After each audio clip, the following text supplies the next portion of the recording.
Hey guys, welcome back to the channel. This is the most important video I've ever created, so please keep watching until the end. For those of you who've been following this channel for some time, you know that I have two important goals when I create content. The first goal is to shake men out of their blue-pilled fantasy and get them to look honestly at reality. The second is to provide a voice of moderation and rationality and try and talk men off the edge of red pill extremism. I understand that there are lots of men out there who are angry, and a lot of that anger is justified. If you've been lied to for your entire life, you've taken action based on those lies and have suffered as a result of that, then you have a right to be angry about it. However, I think that there's some confusion about what the anger phase actually is. It's a stage of grieving to be felt, acknowledged, but ultimately overcome. If you want to live a life that's happy and successful, then you don't want to get stuck in anger and hatred. You want to use red pill information to make better decisions, to improve your life, and come to a better understanding of reality. Unfortunately, there are lots of voices out there that fan the flames of anger and hatred under the guise of being red pill or MGTOW, and they encourage men to stay in a perpetual state of anger and victimhood. I have always maintained that understanding the gender differences between men and women and having an honest look about the current state of dating and relationships in our modern society does not need to be a divisive message. If men become red-pilled, they will then understand that women will be more attracted to them if they are confident, wealthy, and in good physical shape. That will inspire them to become that awesome version of themselves. Their lives will improve, as well as the lives of the women that they interact with. In other words, becoming red-pilled is good for everyone, men and women. And if you want to improve things for men, then competition with women is a very short-sighted way to gain an advantage. You can invade another country and steal all of their gold, but eventually you'll run out of countries to pillage. You're better off cooperating, setting up mutual trade so that both countries benefit. Likewise, you can adopt the ideas of red pill extremism and give men an advantage at the expense of women, or you can promote cooperation between the genders where everybody benefits. This is my goal, and I believe it's the goal of anybody who looks at this situation rationally. To this end, I call myself a red pill moderate. I understand that red pill ideas contain valuable truths about gender differences and the way our modern society is set up with regards to dating and relationships. But I reject any ideas that promote division, tribalism, or misogyny. Now, holding this view of a red pill moderate has attracted a lot of criticism from men who want me to give in to extremism. I've been called blue-pilled, purple-pilled, a soy boy, a simp, a cuck. Personally, I think that these labels say a lot more about the people leveling these accusations than they do about me. I call myself a red pill moderate, and I'm extremely grateful to have a dedicated and loyal audience of men and some women who appreciate that I have an examination of red pill ideas without undertones of bitterness and hatred. I am so grateful to you all. Thank you so much, guys. You keep me inspired and enthusiastic to continue making content. However, while I'm really pleased with what's going on with this channel, I am concerned that overall, the message of the red pill is sliding deeper and deeper into extremism. Young guys who have very little real-world experience with women are logging onto YouTube and listening to a lot of red pill ideas that resonate as true, mixed in with a lot of irrational comments promoting a hatred of women. It's almost as if the credibility of the good ideas are being exploited to give false credibility to the ideas that are extreme. This is my fear, that labels like red pill and MGTOW are being hijacked by people who just want to justify their irrational hatred and paranoia. I really don't intend for any of this to sound judgmental. If somebody's life experiences have been so horrible that they genuinely think that some of these extreme ideas sound plausible, then you have my compassion. However, I'm finding it increasingly difficult to tap into that compassion because I'm so much more concerned with the damage that's being done to impressionable young minds. Just recently, I've had some experiences that have convinced me that it's not enough to simply provide an alternative voice promoting rationality and moderation within the red pill community. Somebody needs to get in there to actually engage with these ideas and explain why they're psychologically appealing to people, and to debunk whatever logic they seem to have. So I'm going to be introducing a new format on this channel called Debunking Red Pill Extremism. I'm going to create new content that directly engages with these ideas and hopefully shows men why it's not a good idea to give in to extremism. In these videos, I'm not going to be using anybody's names because I'm not interested in creating some clickbait YouTube feud. Ultimately, the person who's speaking these ideas is irrelevant. What's important is that the ideas themselves are engaged with and explored. Now, part of my motivation for this is to help men so that they can live the best life possible.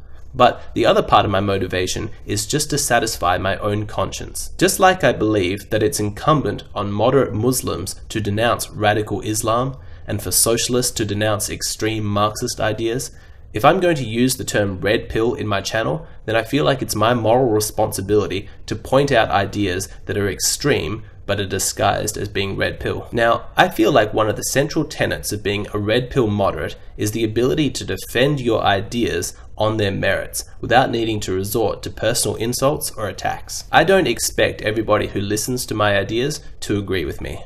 For one thing, I've been wrong about so many things in my life that it would be the height of foolishness for me to assume that what I believe now is definitely correct. So while I don't mind if you disagree with me, I will let you know that I only pay attention to comments that are written respectfully, with a sincere intention of having a dialogue with me. If you have information that I haven't considered before, or you can see some kind of flaw in my logic, please speak up.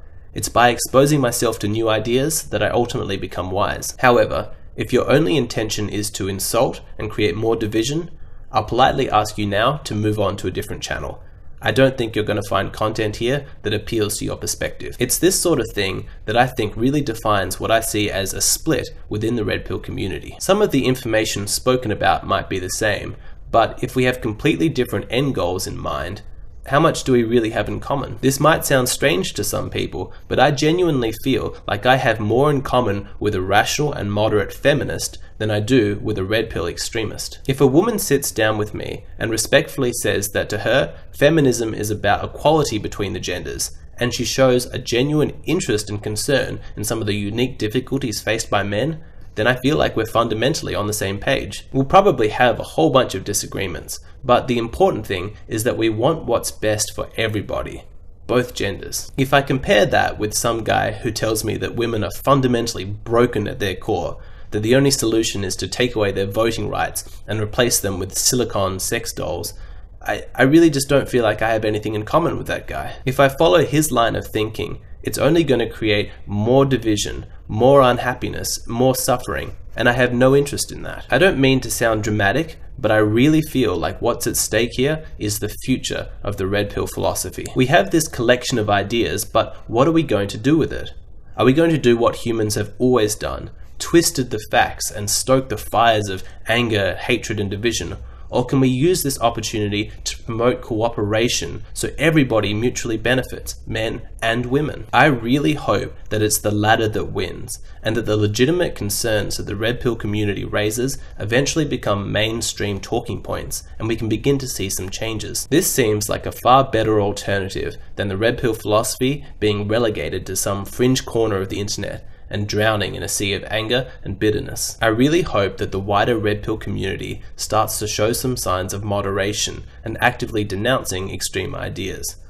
Unless this happens, my fear is that ultimately I may have to distance myself from the philosophy. There is a lot of crazy stuff out there that I don't want to be associated with, and I especially don't want to lend whatever credibility I have to a community that promotes tribalism. Already, I've had 30% of my videos, including 2 of my biggest earners, demonetized just because I use tags like red pill and MGTOW. So, if you're like me and you believe in red pill ideas, but don't want to see them get used to promote division and conflict, then what can you do to help? The first and easiest thing that you can do is to simply keep coming back to this channel.